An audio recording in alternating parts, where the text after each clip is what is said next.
This is J. Krishnamurti's fourth public talk in Bombay, 1971. Don't you find it very warm? I do.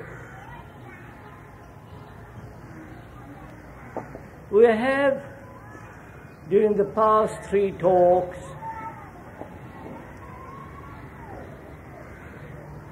touched upon various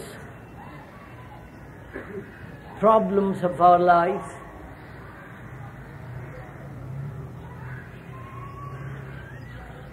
And in talking over those problems together, I hope that at least some have seen how to observe their own intimate problems, not only personal, but also the world issues.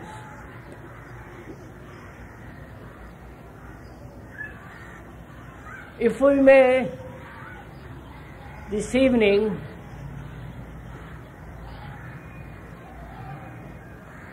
we're going to talk about, as we said,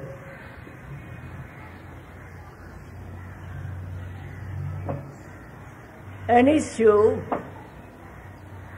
that if we really understood deeply would cover the many problems and bring about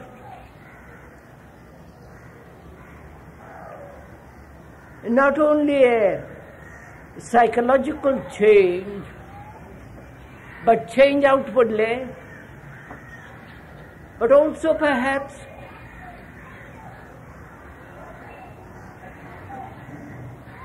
bring about a perception, a seeing that is not merely verbal or sensory perception.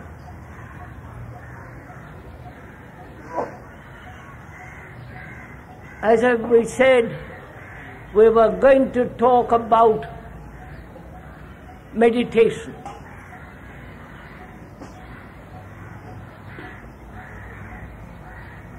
That word, like love, discipline, is heavily loaded. Especially in the East, in this country, all of you verbally understand what is implied in meditation.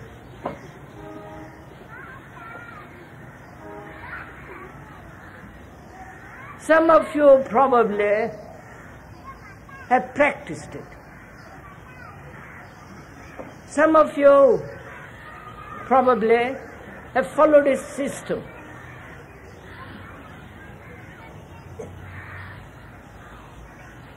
A method, a discipline, day after day. And so you more or less know what is implied in that word, the meaning of that word, the explanation and the argument.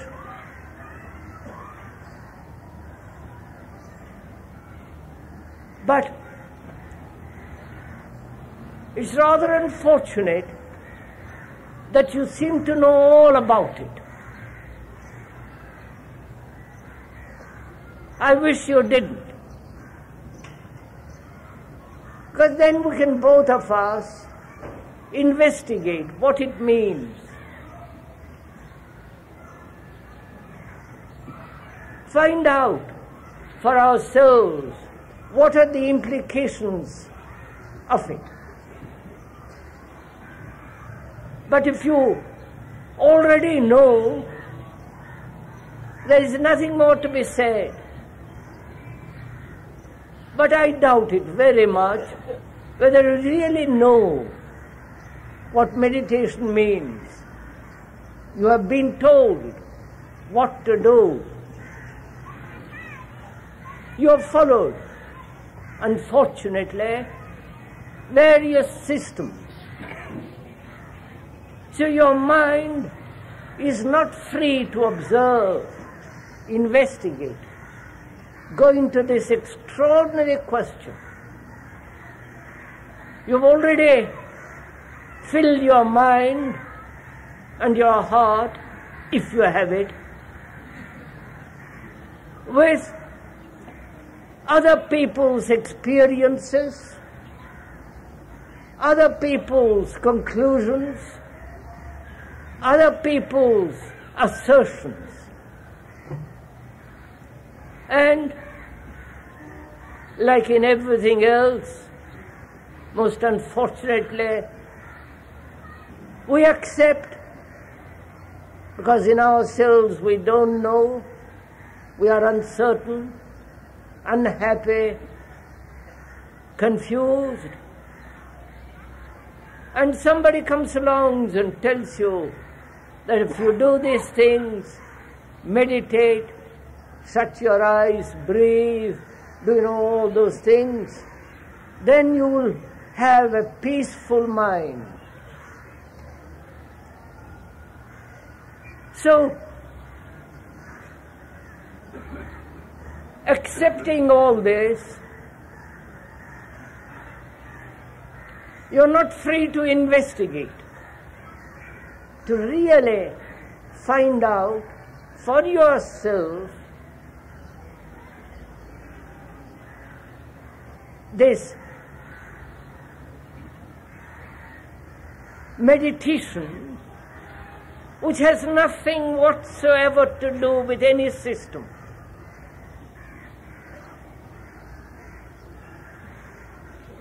Which has nothing whatsoever to do with any movement of will.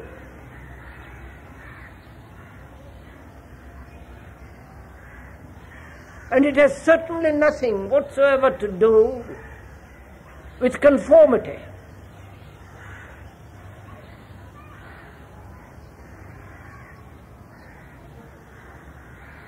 Because method, system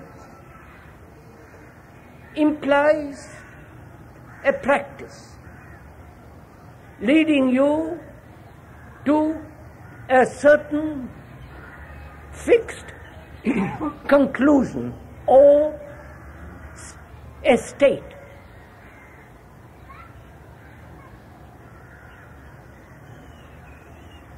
System, method implies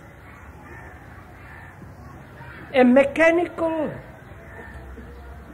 practicing of a certain formula, repeating it over and over and over again, hoping thereby that you will experience what your gurus, your teachers, your books, your paraphernalia have told you. When you practice something over and over again, you not only become mechanical, insensitive, but if you observe, your mind becomes dull, which is obvious, rational, logical.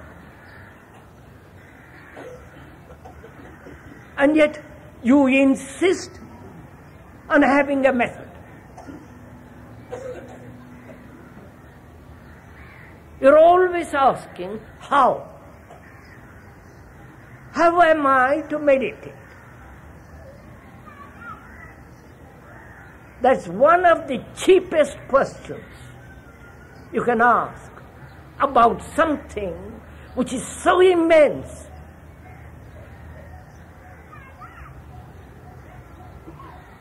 And to say, ask somebody, tell me what to do.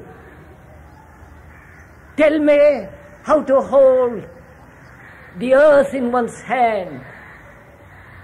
Tell me how to hold the sea in one's fist, or the air.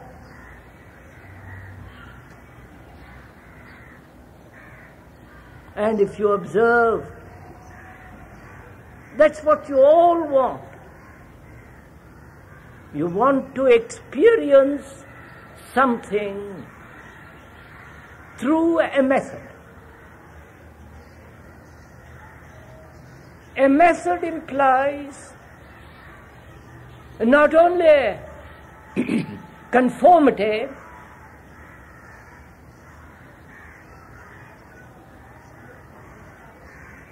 not only measurement of achievement,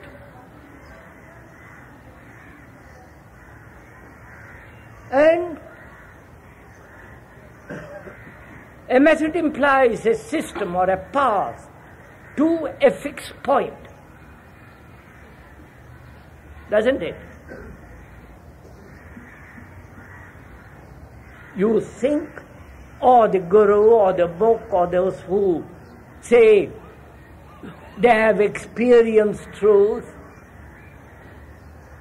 and they have done it through this particular system or method, to them, truth is something fixed. It is there. All that you have to do is to practice. It is most illogical, irrational, without any meaning whatsoever.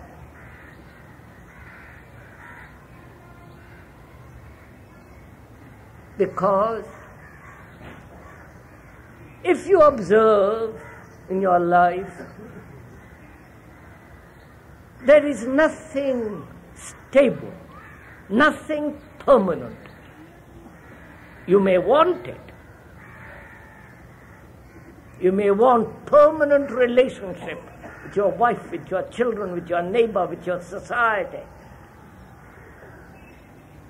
You cannot have anything permanent. Even your bank account isn't permanent. No relationship is permanent. Everything is in a flux, is in movement. And realizing this consciously or unconsciously, we want something permanent, something that we can hold on to. And that we call truth, God, or what you like.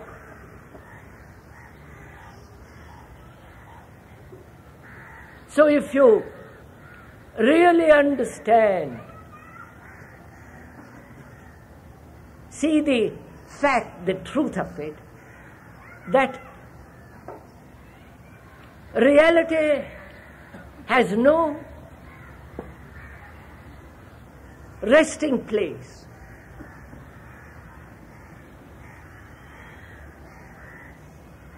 It's like an uncharted sea. You have to find your way to it. Not your way or somebody else's way, but you have to find it.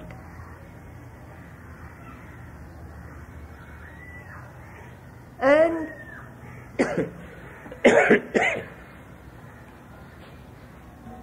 when you have a path leading to a reality, In that is implied time. To reach from here to there, you require time. Many days to travel, to cross the distance. Please do listen to this. And in that lag of time between here and there are other factors coming in. Therefore you say, let us concentrate. Think on that one thing and reject everything else. Subjugate everything else to that one factor.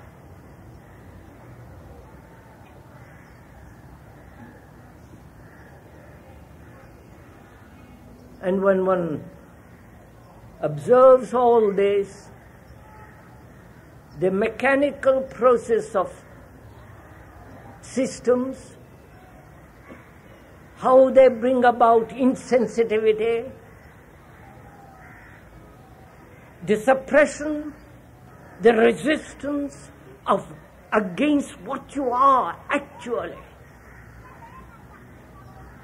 imposing on what you are something you think what ought to be. So there is conflict. So your meditation through a system is a process of endless conflict. Right? Battle. You want to control, you want to suppress, you discipline, force yourself to sit quietly, to breathe rightly, do all those fantastic things, hoping that you'll eventually reach something of which you know absolutely nothing.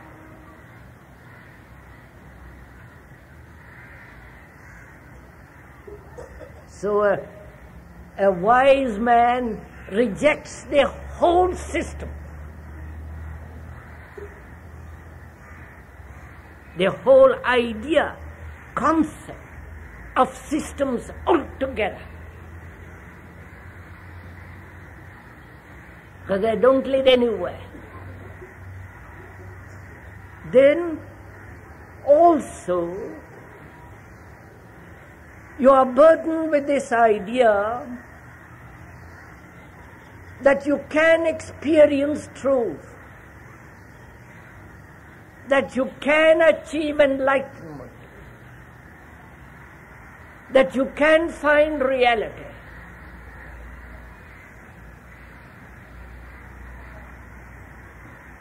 Haven't you heard your gurus, your people who teach you how to meditate, that they have experienced? The other day, someone came and he said, I have experienced reality. I know what truth is. I know. You know, that's one of the most stupid things you can ever say.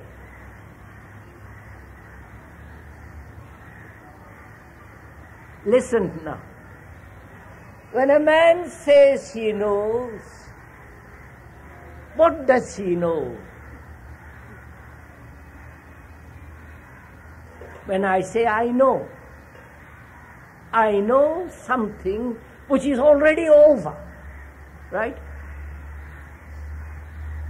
You're following all this? I only know something that's gone, that's in the past.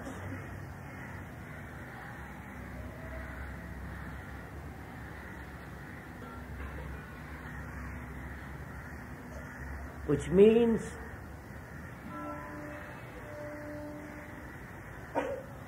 I live in the past. Please observe it for yourself. Watch it in your own life, you will see this. When you say, I know you, what, you only know the image of that person you have. And that image is the past. Right? So a man who says he knows what truth is, doesn't know. He knows that which is dead, over, finished.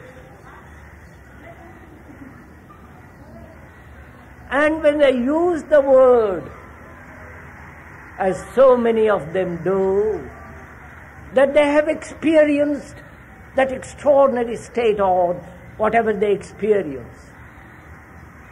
Have you ever examined that word? The word experience. It means to go through.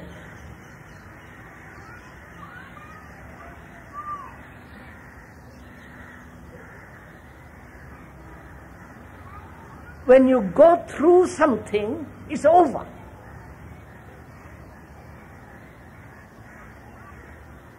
But if you don't complete the whole movement, then it is recorded in the mind. Then that becomes a memory.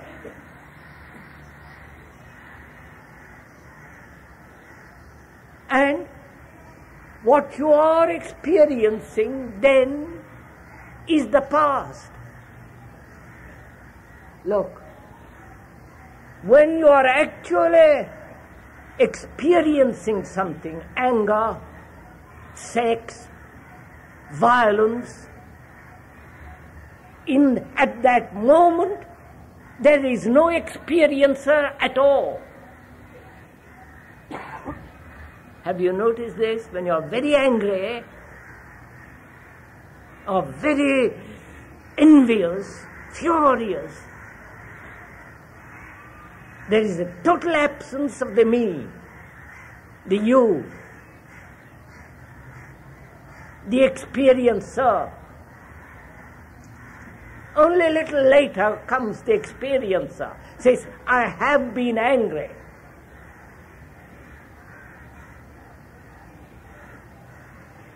So, those who say they know, they don't know. Do you see that? Those who say they have experienced reality, they have never experienced it. Because it means to experience implies not only going through, but to experience something, you must be able to recognize it. Right? Otherwise you can't experience. If I didn't recognize you, which is an experience, I wouldn't know you. Right? So, when they use the word experience, in that is implied recognition. To recognize implies that you have already known. Therefore, that which you already know is not the real. Right? So,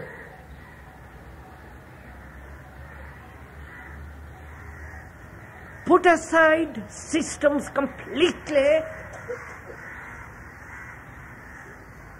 Anybody who says, I have experienced, or anyone who says, I know, beware of them. Don't be caught in their trap. That is their means of exploiting you.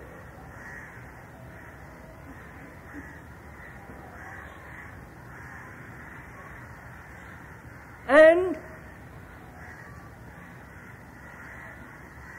they have told you that you must concentrate. You must learn concentration. Have they not? Have you ever investigated what concentration implies? There is in that an action of will, right? Which is to resist every other thought and focus your energy, your thought on something, on a sentence, on a word, or on a phrase, the repetition of some word which you call mantra. Repeat, repeat, repeat.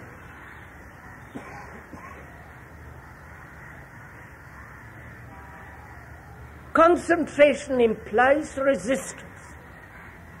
You resist every other thought from seeping in, or control thoughts from wandering.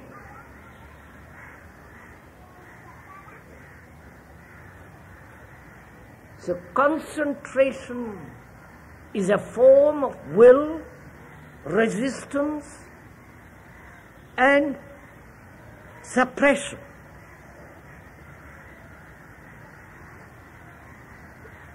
Whereas you need a free mind, a mind that's alive, full of energy, and a mind that has been through conflict or is in constant conflict. Wastes energy. And you need energy. You need energy to go to your office. You need everything you do needs energy.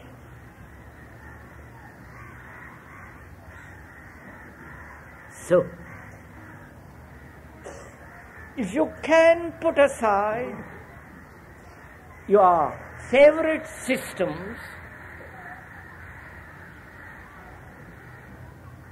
if you can see the truth that concentration, understand that concentration is merely a resistance,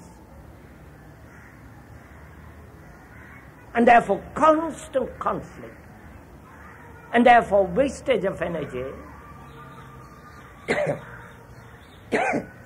then we can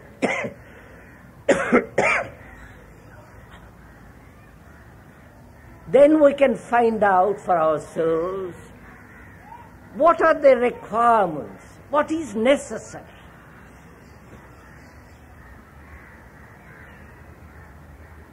for a mind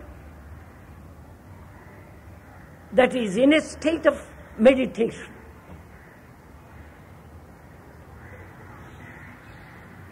Now, let's go together, may we? We are not meditating together. That's one of those tricks. A group meditation. Collecting a lot of people and they all shut their eyes and try to meditate on something or other.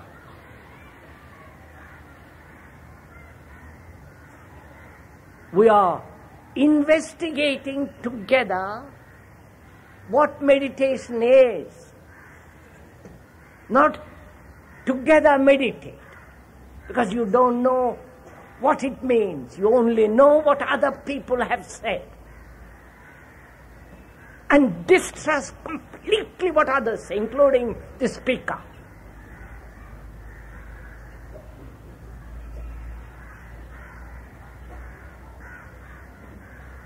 because you are very easily persuaded. You are persuaded because you are greedy to experience something which you think is marvelous. So don't be influenced by the speaker.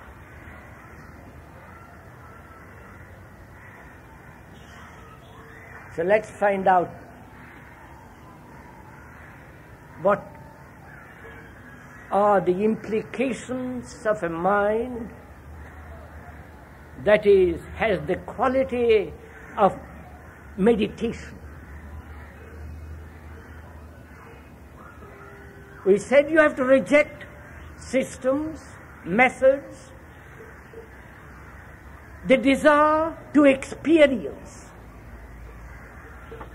Because again, we explained what it means, the word, and the urge behind, which is the desire to experience about something you know absolutely nothing. And the word experience means, I have gone into it. So, you have to put all that aside. And also you have to put aside all the circus that goes on.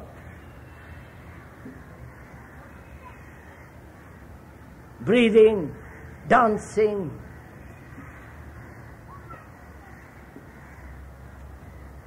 becoming, emotional, sentimental, mentally dead. So, let's find out together what is involved in this thing called meditation. You are going to discover it. You are going to find out not how to meditate, but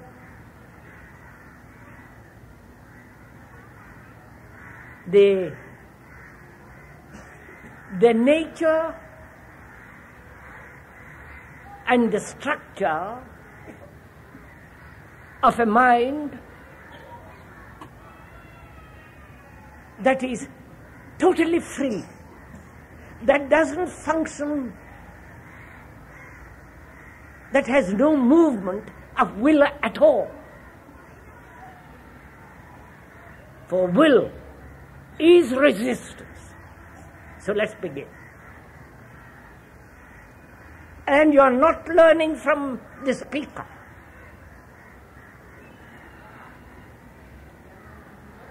You are your own guru and your own teacher, your own disciple.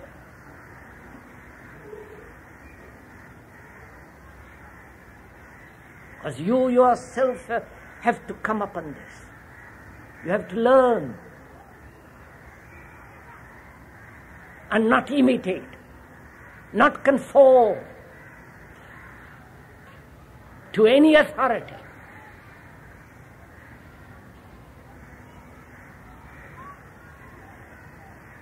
So the first thing is, you must know yourself. You must understand yourself. Because otherwise you have no rational basis of any thought, of any structure. If you don't understand yourself, how can you understand anything else? Let alone something which may or may not exist. So the first movement is to understand yourself. Understand yourself actually as you are, not what you would like to be. Do you understand? Understand yourself. the ugliness, the brutality, the violence, the greed, the envy, the agonizing loneliness, despair. That's what you are. And because you have not been able to solve it, because you have not been able to go beyond it, you introduce the super self, the Atman, you know. That's one of your tricks too. So you have a conflict between what you are and what you should be, or your Atman tells you what you should be. So you play a game this. That doesn't help you to understand yourself. To understand yourself, you have to look at yourself. You understand? You have to look. If I want to look at that tree or the bird, I have to look.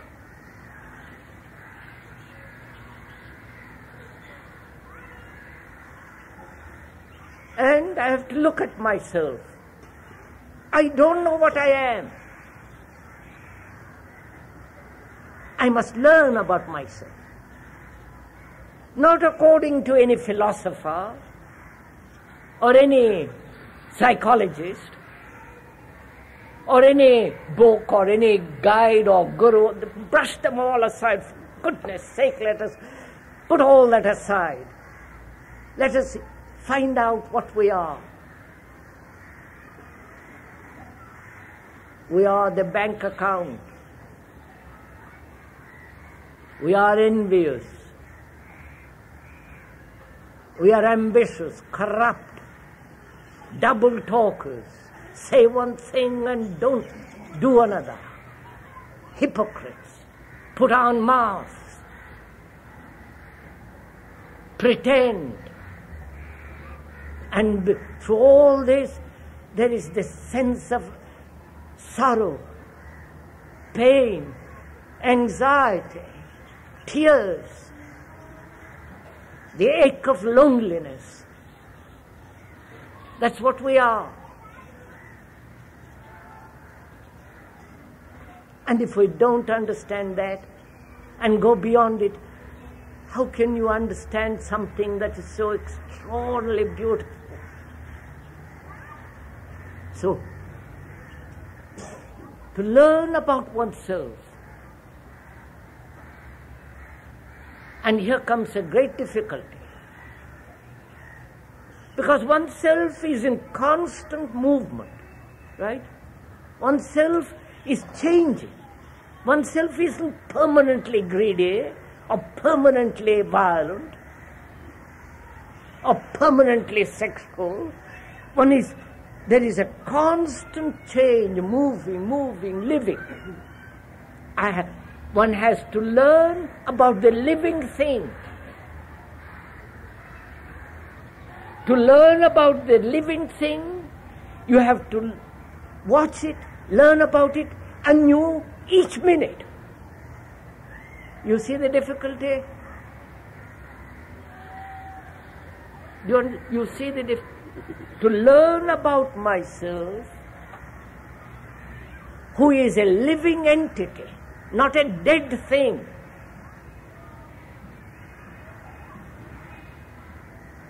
This living thing has to be observed,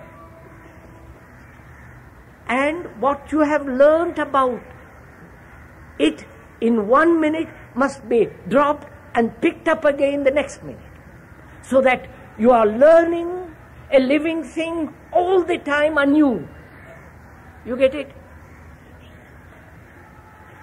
Not that you have learnt and then from that knowledge observe what is a living thing. So you can.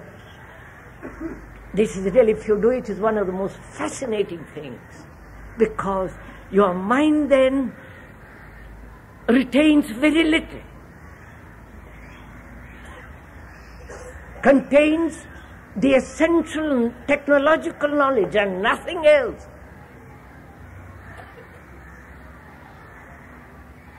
So your mind watching this movement of the me, which is such a complex entity, not only at the superficial level, but at the deeper levels. I don't know if one has time to go into all this.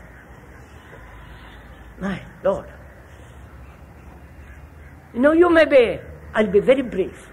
Please, listen to it. You may be conscious, watch yourself, and learn each minute anew, every minute, superficially.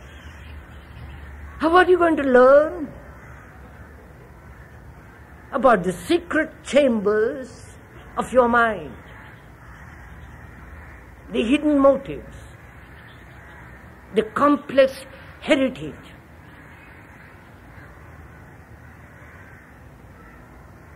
You know, it's all there, hidden.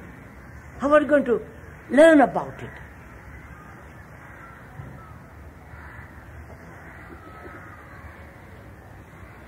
To learn about it is not to analyze it.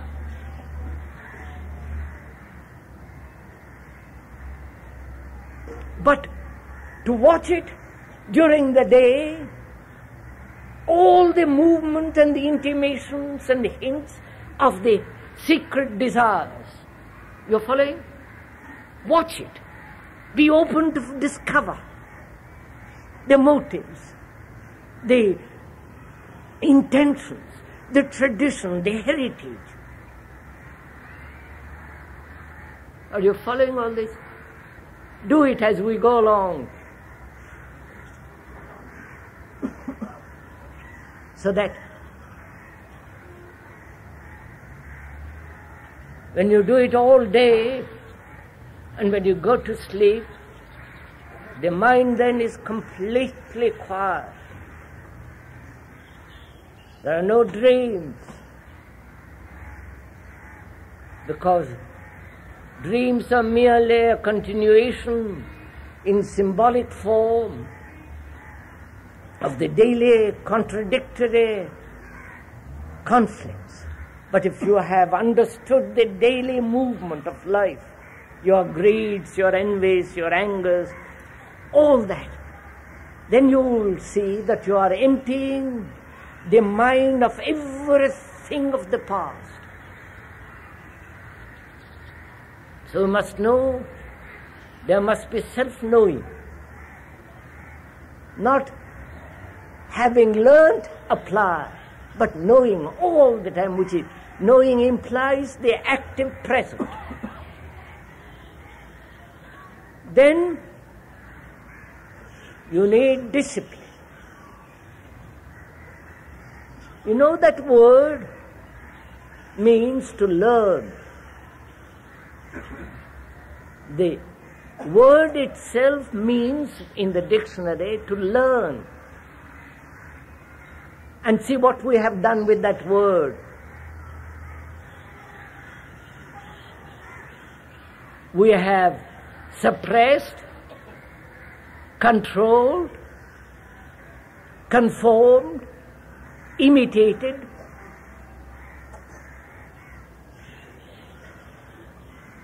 And that's what we call discipline. Like a soldier, disciplined. Have you observed soldiers? Not the exceptional officers. Have you watched soldiers, what they are like? You know what they are, so they don't have to be described. So that's what we have reduced, discipline, a practice. And in that kind of discipline which you have, which all your gurus and all the rest of them do, in that there is no freedom. There is decay, deterioration. Whereas learning about oneself, learning all the time, not having learnt. Learning brings about its own order. Right? If I'm learning about this whole process of living, that very learning brings its own order. And order is its own virtue. The thing that you cultivate is not virtue.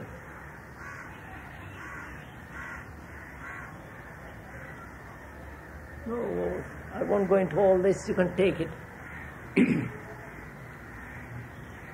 So there must be knowing oneself. There must be this order. And which is discipline. And there must be no action of will. We'll go into that a little bit. What is will? Have you studied? When you say, I will, I won't, I must, I should, what does that mean?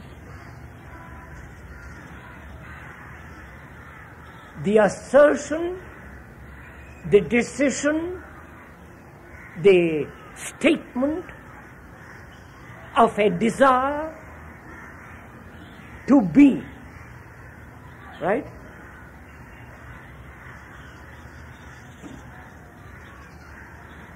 I will do that.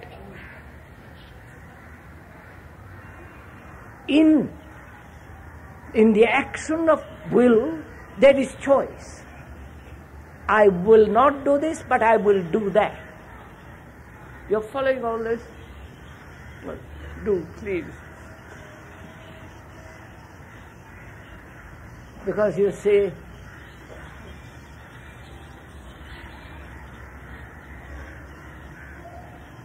unless you learn all this from yourself, you'll have a miserable life. You can escape from it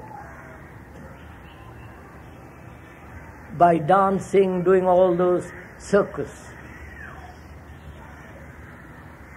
or fight what you are. Fight. That's what you all know. Only these two things. Resist, escape. Resist means fight. Escape, you know. Go to the temples, gurus, take drugs, marijuana, drink, sex, the whole gamut of escapes. And will is implied in all this. Can one lead a daily life, please listen, a daily life without the movement and the action of will? Which means a life in which there is no choice at all.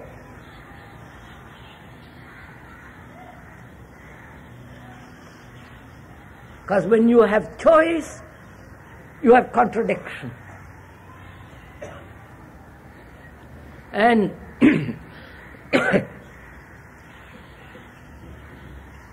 choice exists when you are confused, doesn't it? When I don't know what to do, I'm confused.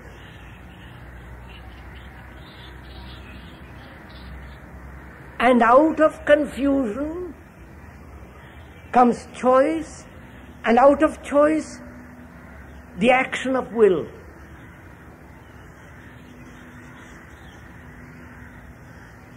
Why are we confused? Most people are. Why?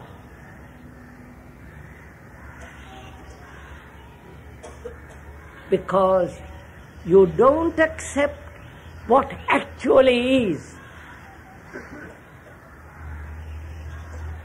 You try to alter what is to something else. Right? And moment you do that, there is conflict, and out of that conflict, confusion. So, the action of will is the outcome of confusion. So meditation is a movement in which there is no action of will whatsoever.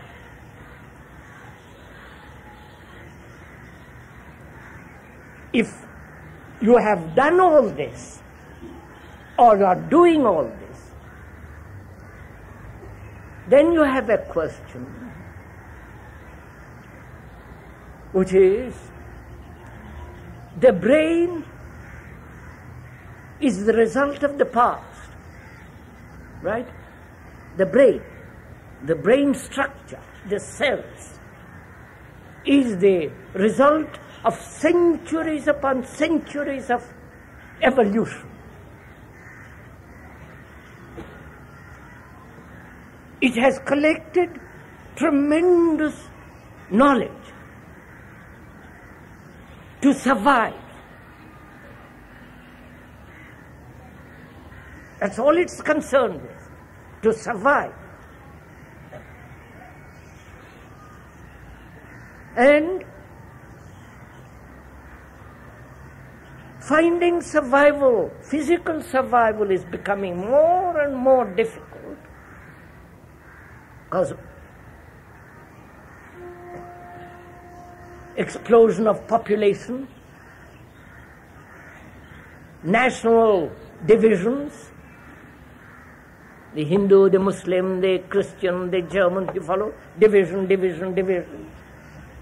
And where there is division, there is conflict, there is war, there is misery.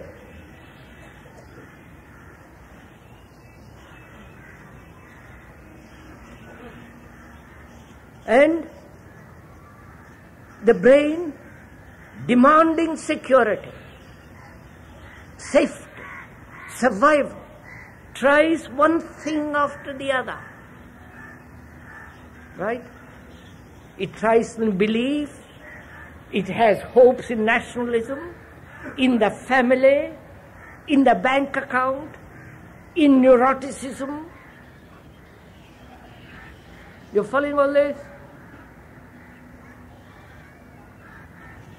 And not being able to find it, then it hopes to find that permanency, that security in some belief, in some God, in some experience.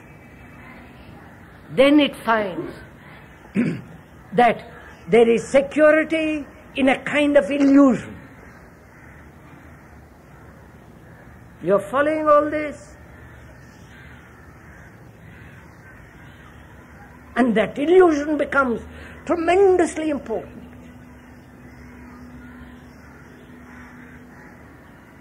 And that's what you are doing. Your nationalism is an illusion. Your gods are an illusion. You have invented them. Your gurus, your systems of morality, in that there is no safety. So the brain demands, needs to complete security to function rationally, healthily.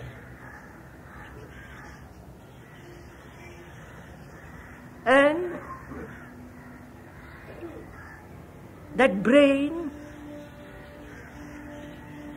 finds, please listen to this, finds that there is no security in thought. Right? Are you following this? Previously it has sought security in thought, because that's the only instrument you have. And thought is in the is the memory, is memory. Thought is the past, reaction to the past. Thought is not free. It is as old as the hills. Because thought is the response of memory. Right? You're following all this? So, neither in belief, please listen, nor in your gods, nor in your political systems, in your religious organizations, in your idols, temples, in your gurus, in your systems, there is no safety. Because they're all the inventions of thought. You understand? See the truth of it.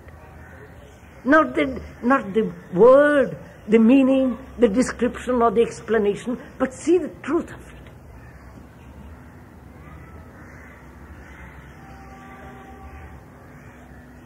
So what happens? That the mind then, the brain cells then are only concerned with survival and with nothing else. Not with gods, not with illusion. You understand? Then the psyche is non-existent. Oh, come on, sir.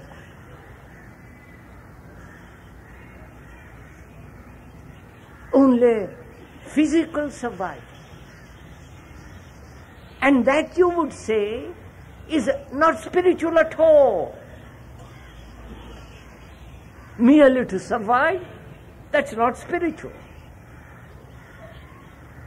And you think spirituality is the invention of thought with all its illusions. You understand? So the brain then becomes is only concerned with physical survival. The rest of the brain is totally empty. That means the brain then is completely quiet. You understand? Oh, come on, sirs. Consciousness is heritage. You know what that means? Consciousness is the result of time. Consciousness is the content of itself, which is time, sorrow, confusion, misery. And intelligence has no heritage. When you see, when the mind sees the importance of total survival, and with nothing else, there is intelligence. You understand? Then it will organize society entirely differently. Then its morality will be real order. So, we come to a point now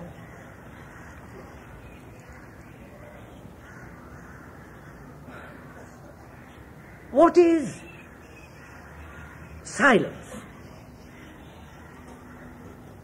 What is the mind that's completely quiet?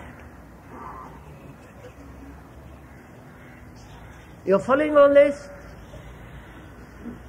I hope you are communicating with each other. We're traveling together. The speaker isn't traveling by himself. He can do that at home or walking on the beach or in the wood. But we are traveling together. In that there is love, there is beauty, there is communication, sharing.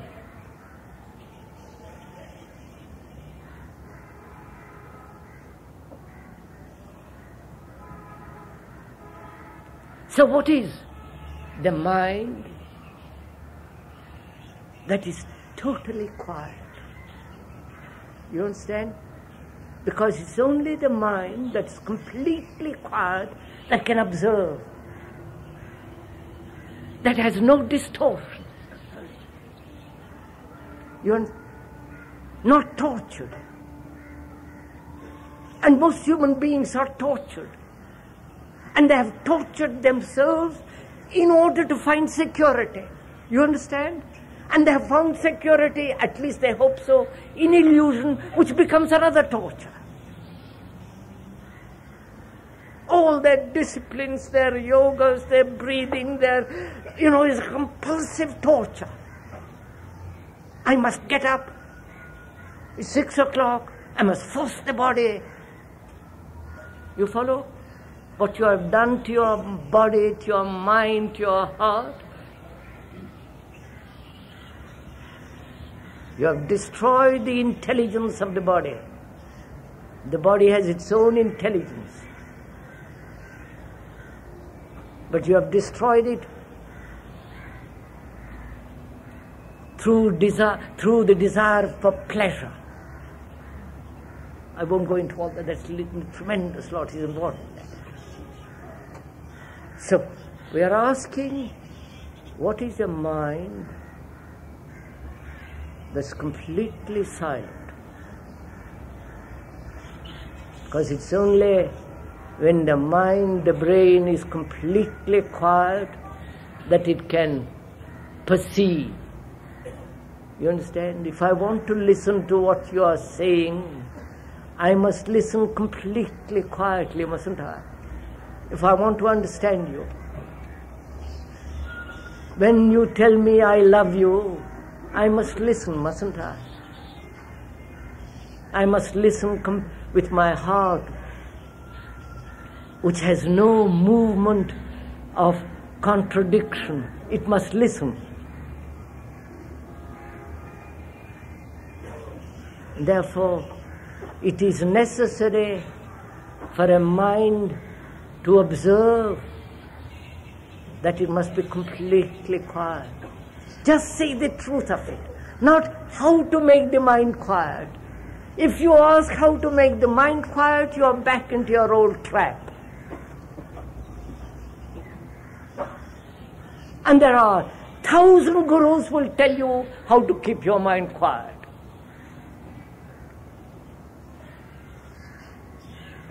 But if you see that to perceive the tree, the cloud with the light of the setting sun on it,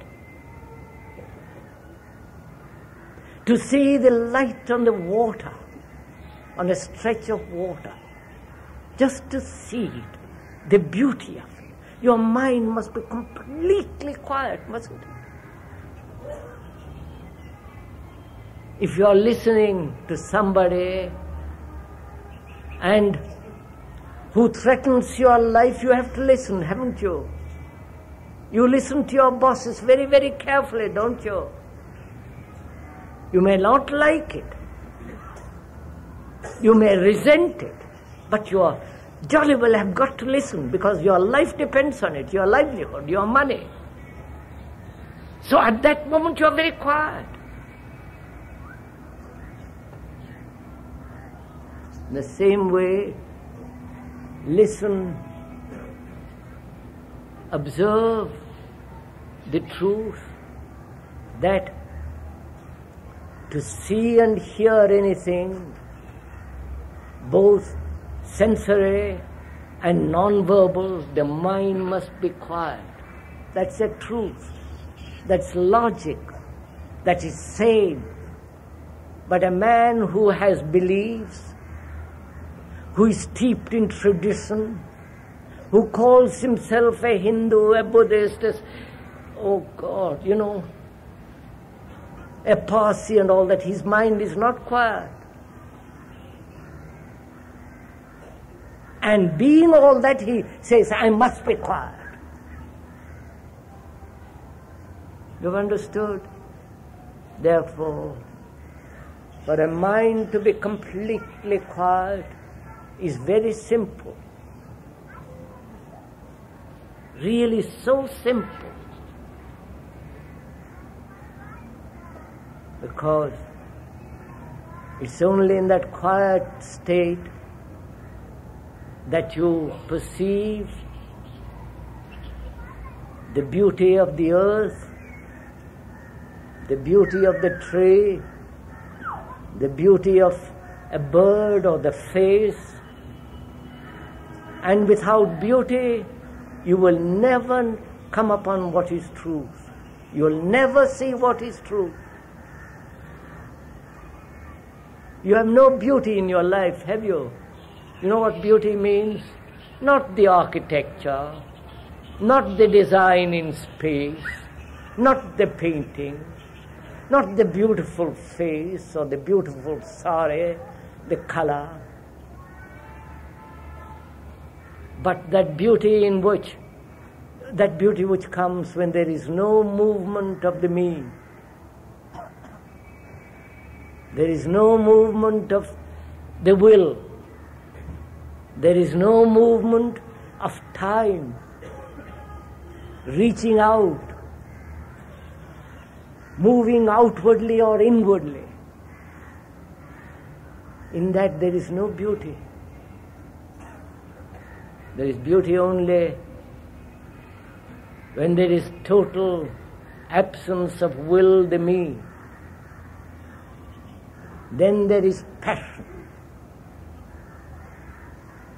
And it is that passion, in that passion there is great beauty. So a mind that is in meditation, please listen to my word. The mind that is in meditation is concerned only with meditation, not with the meditator. Right? The meditator is the observer, the sensor, the thinker, the experiencer. And when there is the experiencer, the thinker, then he is concerned with reaching out, gaining, achieving, experiencing. And that thing which is timeless cannot be experienced. There is no experience at all. There is only that which is not nameable. Now, do you want to ask anything? Just a minute, sir.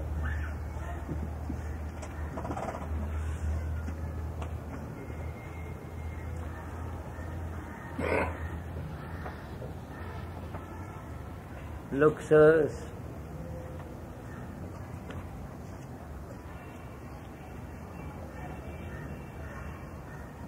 a mind that is quiet and a body that is very still, because the mind is quiet, the body becomes still, not the other way around. You understand? You force your body to sit still.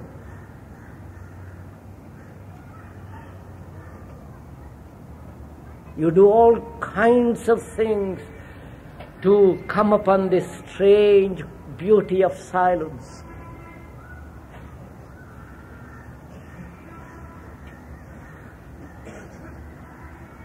Don't do it, just observe. Look, sirs,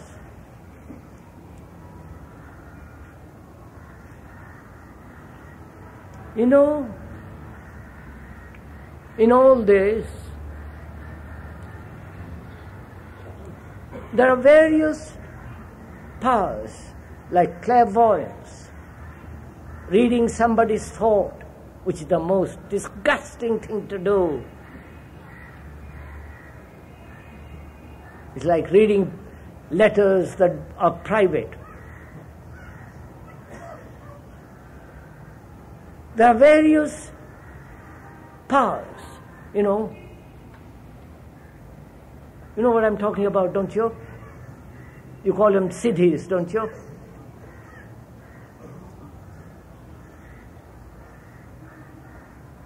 Do you know? All these things are like candles, candlelight in the sun. When there is no sun, there is darkness, and then the candle and the light of the candle is very important. But when there's the sun, the light, the beauty, the clarity,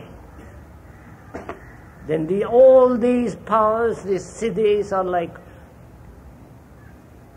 candlelight They have no value at all.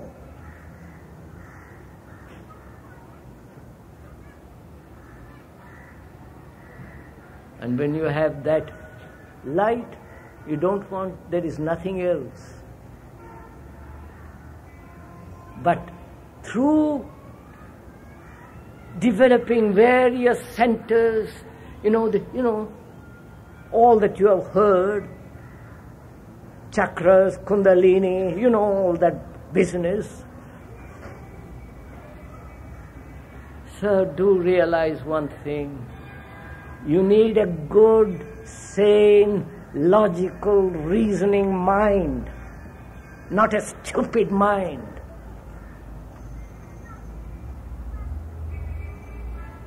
A mind that is dull can sit for centuries, breathing, concentrating on its various chakras, all that playing with kundalini. It will never come upon that which is timeless, which is real beauty and truth and love.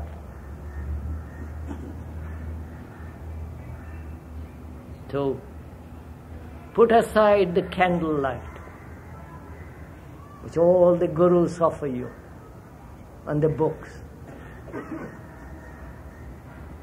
And don't repeat a word that you yourself have not seen the truth of that word, which you yourself have not tested. Not other people's sayings, but your own thinking. Test it, question it, find out the truth of it. Then you won't be a second-hand human being. Now, sir, what is it you want to ask?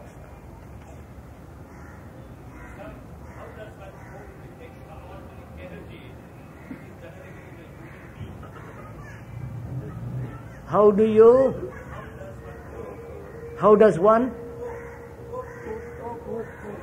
Huh? How does one cope with the extraordinary energy that human beings have? Is that the question, sir? You cope with it most beautifully, don't you?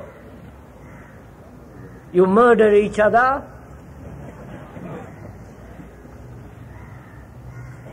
You cheat each other. You waste that energy in ambition, in greed, in conflict, in violence, in aggression, in suppression, in following. You do it most beautifully. Why do you ask? You waste it in sex, in pleasure, don't you?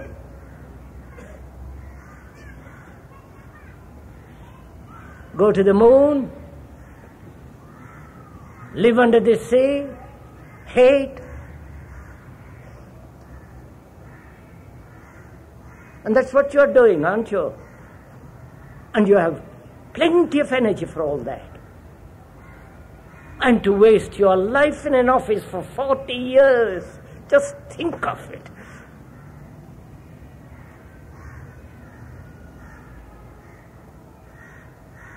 Why do you ask that question, if I may ask you? Why do you ask what to do with that tremendous energy you have? You mean, don't you?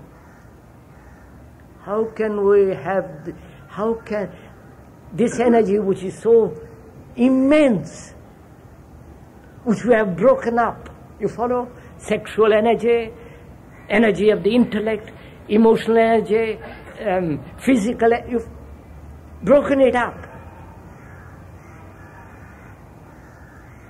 You are saying, are you, sir? How can this immense energy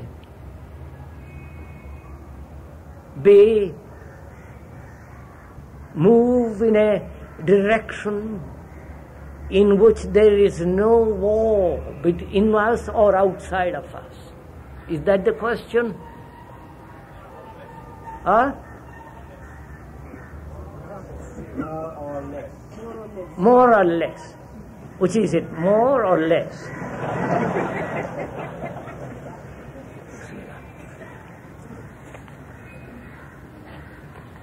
Sir, look, sir. Vipin? How to? What?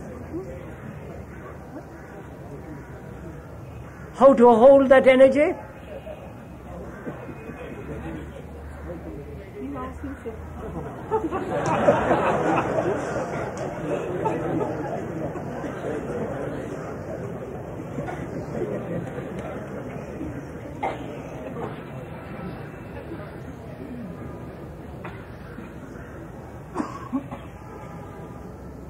Gentleman wants to know how to meditate.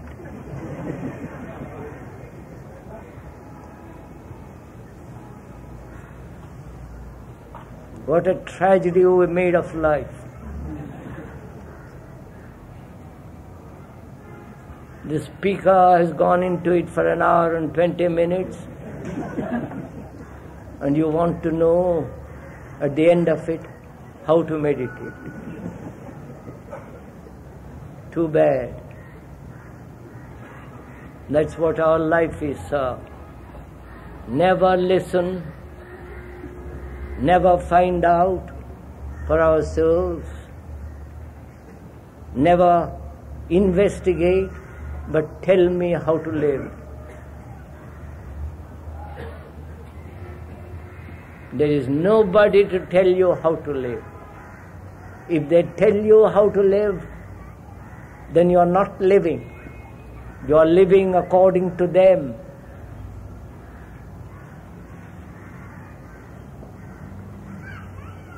The question is, this energy, which is so, immense. Human energy is cosmic energy. It's the same energy, the exploding energy of the universe. And we are using a very, very, very small part of it. And that very small part, we have broken it up. My country and your country. My God and your God. My belief and your belief. My family and your family. Right?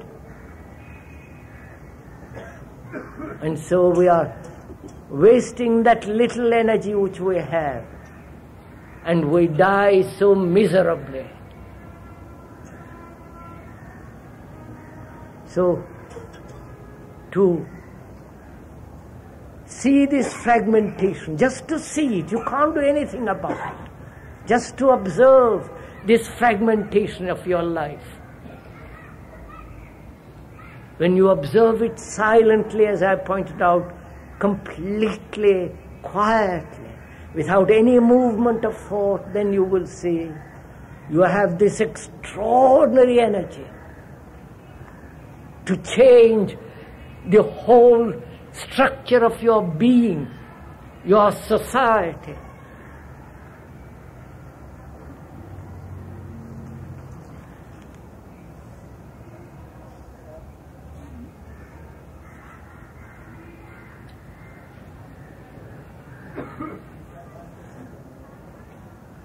Sir, somebody has given me a question, would you mind? You say creative happiness is for all, not only for a few. Please, could you explain this?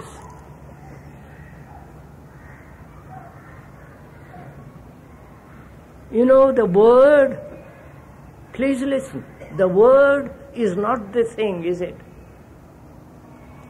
The word tree is not the tree, right? You understand that simple thing? So the explanation is not the explained. The description is not the described, right? So, bear that in mind. The word is not the thing. The tree is not the word.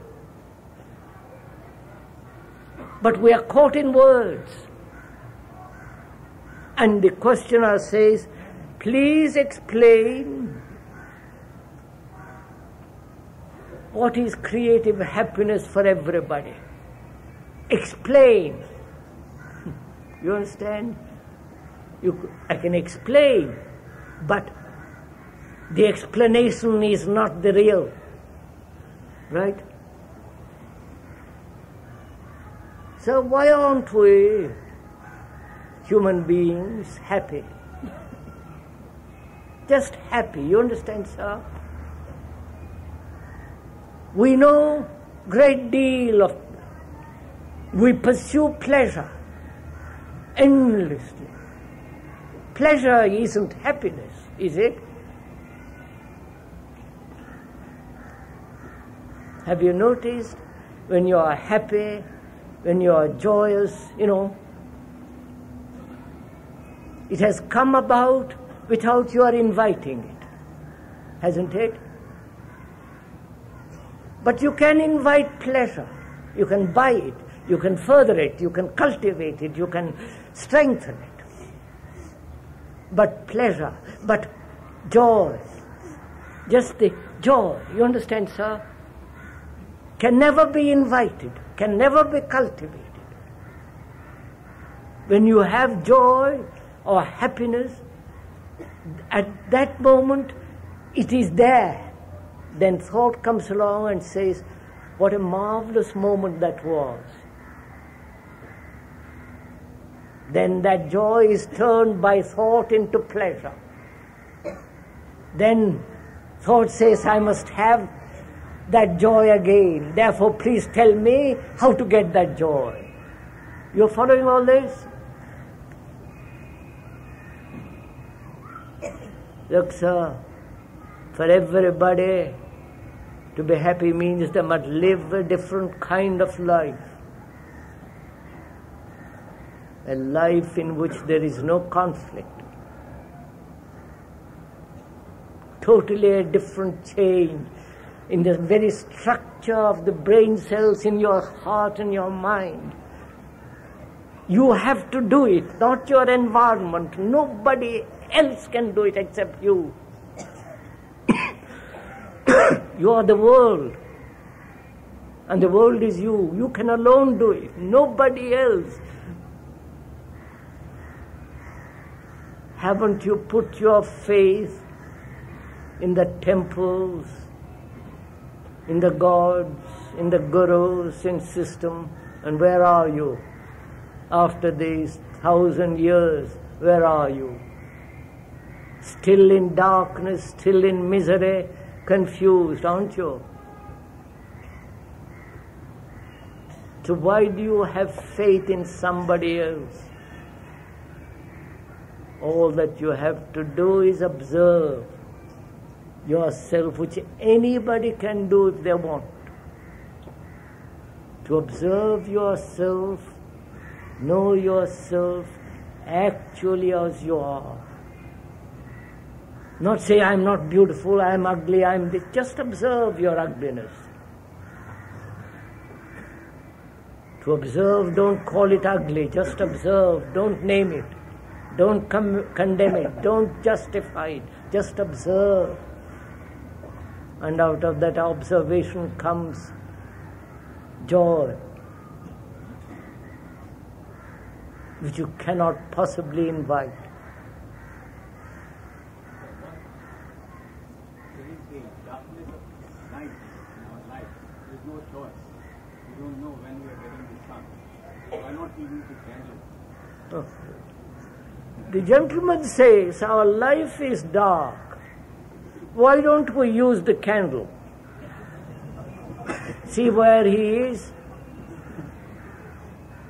He's holding on to his candle.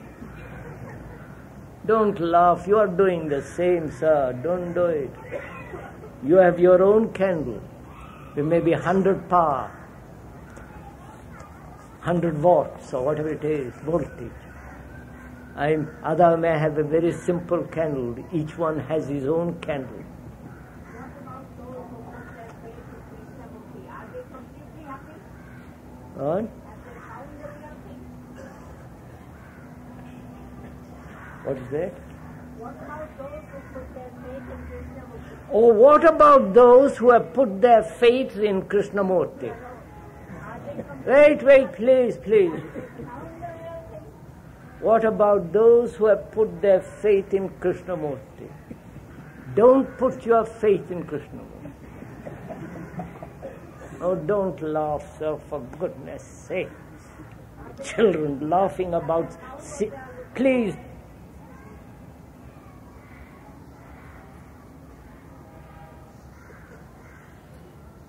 So, you have to stand alone. It's only the mind that's completely alone is a mind that can never be hurt.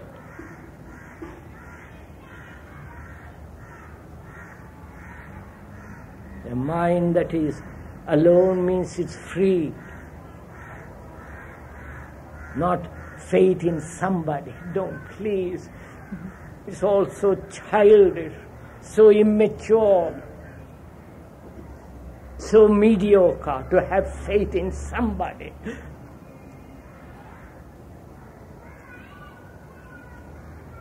So you never have faith in somebody if you love somebody. You love, but you don't know what love is. That's why you have faith.